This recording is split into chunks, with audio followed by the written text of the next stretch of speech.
अभी जो आप सनातन धर्म को लेकर एक मुद्दा बनाया है कि सनातन जो धर्म है वो आगे बढ़ाया जाए, और प्रयागराज के मेजा में परानीपुर में आए हैं, बालाजी महाराज जो मेहंदीपुर से आए हुए हैं उनके दर्शन भी किए। आप क्या कहेंगे, जो आपकी इतनी भीड़ है, भीड़ के बीच में क्या कहना चाहते हैं? भीड़ के बीच में बस मैं यह कहना चाहता हूँ कि मेरा मूल जो है उद्देश्य है कि मैंने जो सनातन प्रजातंत्र दल नाम से पार्टी का मैंने स्थापना किया, ठीक है। अब मेरा मूल उद्देश्य यह है कि मैं सारे भारतवासियों से जी और मेजा कुराव जहाँ के लोग हैं, पूरे देश के लोगों से मैं यह आह्वान करना चाहता हूँ कि सब लोग सनातनी हैं, जाति पात के विशेष धर्म को मानने वालों से दूर रहें और अपने को सिर्फ सनातनी समझें और सनातन धर्म के विकास के लिए आगे आए और खुलकर समर्थन करें। क्योंकि आज के दौर में जितनी भी पार्टियां राजनीति कर रहे हैं वो विशेष जाति की राजनीति कर रहे हैं, चाहे वो कांग्रेस हो, चाहे सपा हो, चाहे बसपा हो, चाहे बीजेपी हो। हर पार्टी विशेष जाति की राजनीति कर रही है कि इनको मिला लीजिए तो इनका वोट मुझे मिल जाएगा, इनको मिला लीजिए तो इनका वोट मुझे मिल जाएगा। तो यह मेरा उद्देश्य नहीं है। मेरा सिर्फ यही उद्देश्य है, वो कोई भी व्यक्ति है वो मेरे लिए सिर्फ सनातनी है, वह कोई विशेष जाति का मेरे लिए नहीं है।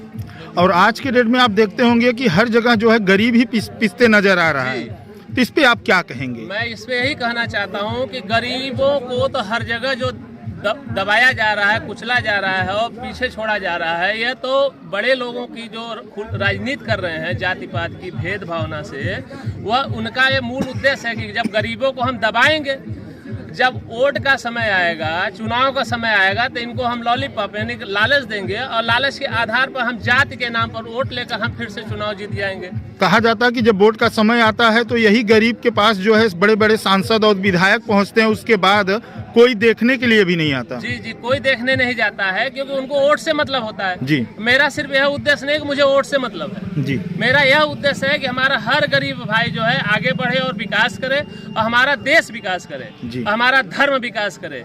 जिस तरह कोई भी मुस्लिम व्यक्ति को ले लीजिए, अगर एक मुस्लिम व्यक्ति के साथ अन्याय होता है तो पूरे देश में बवाल हो जाता है, मगर हमारे एक हिंदू भाई, एक सनातनियों के साथ अगर अन्याय हो जाए तो कोई आगे नहीं आता है कि भाई इनके साथ क्यों हुआ।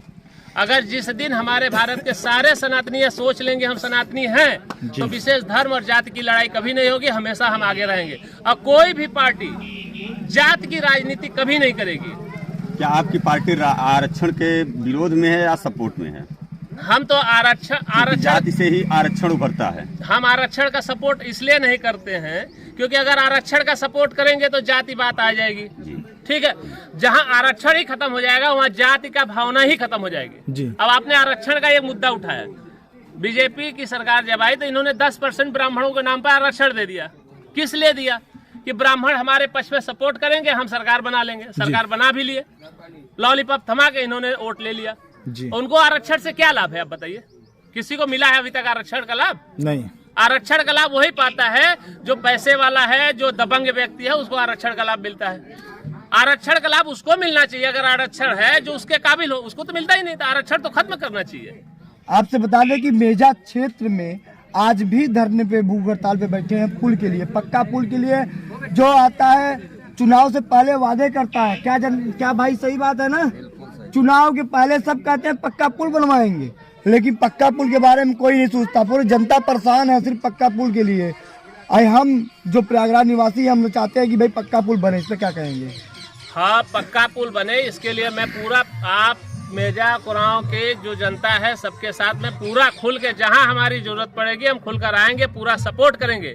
अभी तक जो लोग भी राजनीति कर रहे हैं, अभी आपके सामने चुनाव आ गया ना, अभी लोग आएंगे प्रचार के लिए, कहेंगे हमें वोट दीजिए, हम पक्का पुल बनवा देंगे। खाली वो वादा ही रह जाता है। वादा तो करके चले गए, वोट भी ले लिए। अगर उनसे मिलने चले जाइए उनके आवास पे तो कोई मिलेगा नहीं। सांसद जी को टाइम नहीं है, विधायक जी को टाइम नहीं है। आज से ही आमरण अनशन पे बैठा हुआ है सिरसा घाट पे जी, वो पक्के पुल के निर्माण हेतु। आज से ही वहाँ वो आमरण अनशन पे बैठा हुआ है। तो हम उन लोग भी उनके साथ हैं, जहां हमारा सहयोग है हम भी चलेंगे, उनसे मिलेंगे, मिलकर जो है उनके लिए जो हो सकता है वो करेंगे। हमारी पार्टी उनके लिए हर जगह खड़ी रहेगी। अच्छा, मेन उद्देश्य क्या है सनातन प्रजातंत्र दल बनाने का? मेरा मेन उद्देश्य सनातन प्रजातंत्र दल बनाने का मूल उद्देश्य यह है कि जाति पाति को खत्म करना, एक न्याय प्रिय जो देश में एक शासन हो, वह शासन स्थापित करना, सामान्य दृष्टि से सभी को देखना, गरीबों का उत्थान, हर व्यक्ति का उत्थान हो, विशेष किसी एक व्यक्ति के लिए या एक जाति के लिए हमारा सोचने का कोई उद्देश्य नहीं है। सर प्रयागराज का जो यमुना पार है वो किसानों का क्षेत्र माना जाता है। बेमौसम अभी बारिश हुई थी, इससे बहुत सारी फसलें बर्बाद हो गई हैं। कहीं न कहीं सरकार वादा तो करती है कि हम इनकी भरपाई करेंगे, लेकिन करती नहीं है। देखिए, सरकार तो वादा कर रही है कि हम भरपाई करेंगे। आप एक चीज बताइए, 10 बीघे फसल बर्बाद हो गई और 10 बीघे में सब मिला के 10,000 रुपए सरकार दे दी तो क्या भरपाई हो जाती है? भरपाई नहीं होती।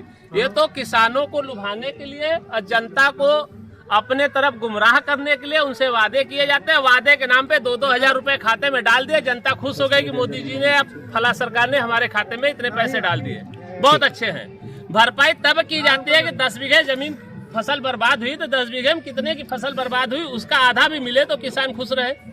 उसका लागत भी तो नहीं मिलता, 2,000 रुपए में लागत मिलता है। सर जैसे दिल्ली में धरना प्रदर्शन पे किसान बैठे हुए हैं, कहीं न कहीं रोड पे कीले गाड़ दी जा रही हैं। इतना उनके पास ऐसा व्यवहार किया जा रहा है जैसे कोई आतंकवादी दिल्ली में घुस रहा है। आखिर किसान दिल्ली में न जाके प्रदर्शन करेगा तो कहाँ करेगा? जो दिल्ली में धरना पे किसान बैठे हुए हैं वो प्रदर्शन एक तरह उनका जायज भी है, किसान के हित के लिए बैठे हैं। और ये जो उत्पात और कीले गाड़ दी जा रही है, जो लाठीचार्ज कराई जाती है, तो सरकार जो है, लोग नहीं चाहते हैं कि ये धरने पे बैठे, क्योंकि इनके वजह से उनका वोट बैंक खत्म होगा। क्योंकि सामने तो इलेक्शन है ना, ये किसी तरह से धरने से हटे तो हमारा वोट बैंक फिक्स हो जाएगा। और मीडिया में फिर ये कहेंगे कि हमने तो किसानों को मना लिया है, चुनाव के बाद मैं इनके लिए करूंगा, चुनाव के बाद सब भूल जाएंगे। आप